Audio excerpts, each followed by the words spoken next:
आज हम हज़रत ख़िज़्र की एक बहुत ही मशहूर दास्तान को समझने वाले हैं।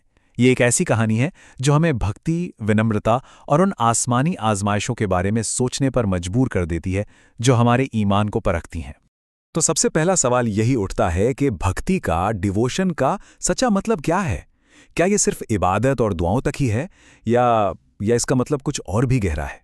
चलिए, हज़रत ख़िज़्र की कहानी में इसी सवाल का जवाब ढूंढते हैं। तो कहानी हमें ले चलती है एक नदी के शांत किनारे पर। यहाँ हजरत खिज़्र इबादत में मशगूल हैं। उन्हें बिल्कुल भी अंदाजा नहीं था कि बस कुछ ही लम्हों में एक ऐसी मुलाकात होने वाली है जो उनकी पूरी जिंदगी को बदल कर रख देगी। तभी अचानक एक फकीर उनके पास आता है और उनसे अल्लाह के वास्ते मदद की गुहार लगाता है। जैसे ही अल्लाह का नाम उनके कानों में पड़ता है, हजरत खिज़्र का दिल पिघल जाता है और वह एक गहरे जज्बे में चले जाते हैं। उस फकीर की पुकार का उन पर इतना गहरा असर हुआ कि वो बेहोश हो गए। और जब उन्हें होश आया तो उन्होंने फकीर से कहा, देखो, मेरे पास तुम्हें देने के लिए सिर्फ मेरी जान और मेरा जिस्म है। मैं खुद को तुम्हारे हवाले करता हूं। तुम चाहो तो मुझे बेचकर अपनी जरूरत पूरी कर सकते हो। और बस उस एक वादे ने हजरत खिज़्र की जिंदगी का रुख हमेशा हमेशा के लिए बदल दिया। जो पैगंबर कुछ पल पहले तक आज़ाद थे, अब वो जंजीरों में जकड़े जाने वाले थे। तो देखिए हुआ क्या। फकीर की पुकार पर उन्होंने एक ऐसी कसम खाई जिसके बाद वो फकीर उन्हें बाजार ले गया और एक आदमी के हाथों बेच दिया। और उनके नए मालिक ने उन्हें एक ऐसा काम सौंपा जो किसी इंसान के बस का था ही नहीं। उनके जो नए मालिक थे, साइमा, उन्होंने हुक्म दिया जो सुनने में ही नामुमकिन लगता था। एक विशाल पहाड़ को खोदकर उसकी सारी मिट्टी अपने बाग में डालना। यह सिर्फ एक काम नहीं था, ये तो उनकी हिम्मत तोड़ने की एक साजिश थी। और यहीं से कहानी एक चमत्कारी मोड़ लेती है। यह सिर्फ एक काम नहीं रह गया था, बल्कि ये तो ईमान की एक ऐसी परीक्षा थी जिसका पैमाना ही आसमानी था। जरा इस पहाड़ के साइज के बारे में सोचिए। ये 3 वर्ग मील में फैला हुआ था। इसे अकेले दम पर हटाना, अरे ये तो किसी भी इंसान के लिए नामुमकिन था। तो साफ है कि ये परीक्षा जिस्मानी ताकत की नहीं, बल्कि अल्लाह पर भरोसे की थी।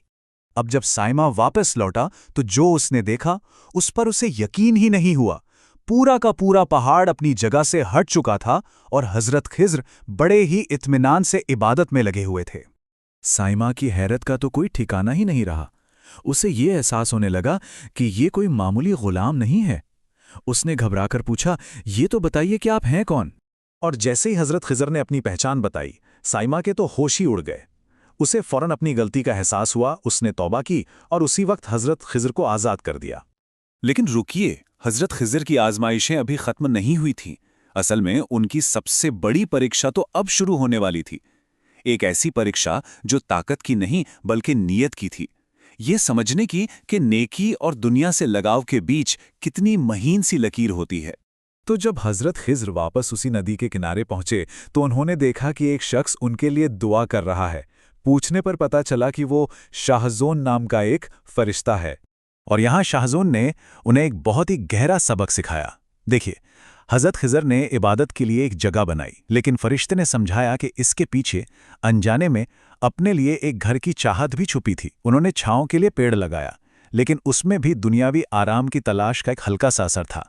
इसके बाद हज़रत खिज़्र को एक आसमानी पैगाम मिला, जिसमें साफ साफ कहा गया कि सच्ची भक्ति के लिए हर तरह के दुनियावी आराम और लगाव से दिल को पाक करना जरूरी है।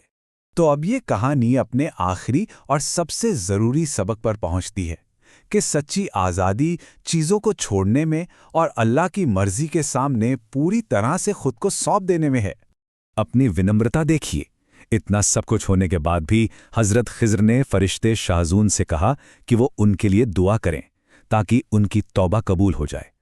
हज़रत खिज़्र के अपने ये शब्द उनकी पूरी यात्रा के सार को बहुत ही खूबसूरती से बयान करते हैं। मतलब गुलामी हो या आज़ादी, दोनों ही सिर्फ और सिर्फ अल्लाह की रज़ा के लिए थीं। तो इस कहानी से हम 3 गहरी बातें समझ सकते हैं। पहली, सच्ची भक्ति सिर्फ इबादत नहीं बल्कि खुद को पूरी तरह सौंप देना है।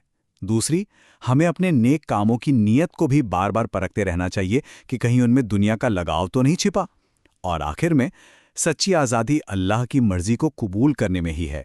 और ये कहानी हमें इस एक सवाल के साथ छोड़ जाती है, भले ही हमारी जिंदगी में पहाड़ हटाने जैसी बड़ी बड़ी आजमाइशें ना आती हों, पर क्या हम उन छोटी छोटी रोजमर्रा की परीक्षाओं को पहचान पाते हैं जो हमारे सब्र और हमारे भरोसे को परखती हैं?